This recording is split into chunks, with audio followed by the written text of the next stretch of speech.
ముదిరాజున ముద్దుపెట్ట పడగల సాయన్న ఆయన జీవితంలో ఒక ముదిరాజులకే కాదు, బీద బడుగు బలహీన వర్గాలు, ముఖ్యంగా ఆయన ఆలోచన విధానం అంతా బీద బడుగు బలహీన వర్గాలు, తిండికి లేని కుటుంబాలకు అన్నం పెట్టేటువంటి ఒక మహత్తరమైన కార్యక్రమం.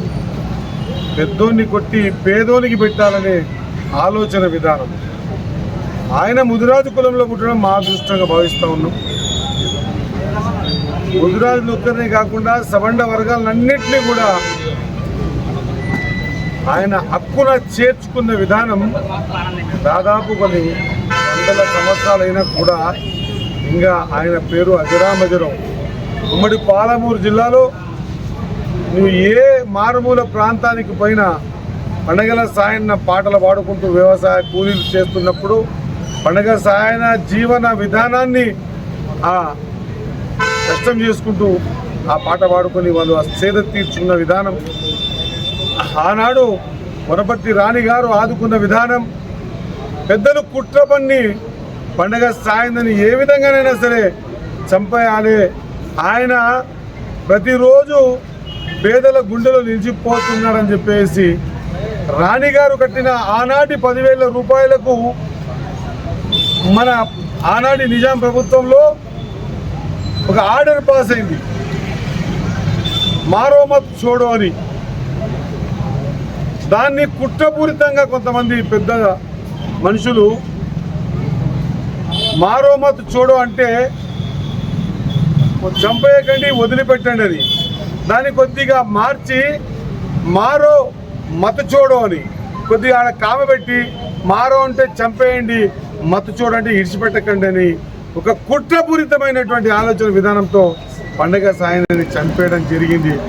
భయపడి, ఎందుకంటే ఆ రోజు రక్తమశమ్మ ఆశీర్వాదం పొందిన పండగ సాయన్న పెద్ద పెద్ద కొండల్ని కూడా అవలీలగా ఎక్కే విధానం చూసి అందరూ అబ్బరపరిచి భయపడ్డారు. ఆయన గుర్రం, ఆయన బాహుబలి, ఆయన ఒక పెద్ద రాబిన్ వుడ్గా చిత్రీకరించబడ్డాడు. ఆయన సినిమాని పవన్ కళ్యాణ్ గారు తీసిర్రు.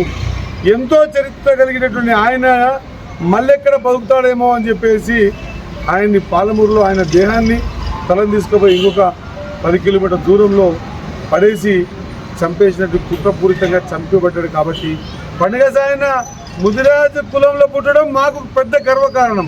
కానీ పండగ సాయన ముదిరాలకు ఒక్కటే కాదు, సబండ వర్గాలన్నిటికీ కూడా పేదోడి ఆకలిని చూసిండు, పేదోడి ఇంట్లో పెళ్లి కాకుంటే కార్యం చేసిండు, పేదోళ్ళకు అన్ని రకాలుగా వసతులు కల్పించిండు, చదివిపించిండు పండగ సాయన. కాబట్టి అన్ని సబండ వర్గాలు కూడా ఇప్పుడు పండగ సాయాన్ని కొలుస్తున్నాయి అన్నమాట.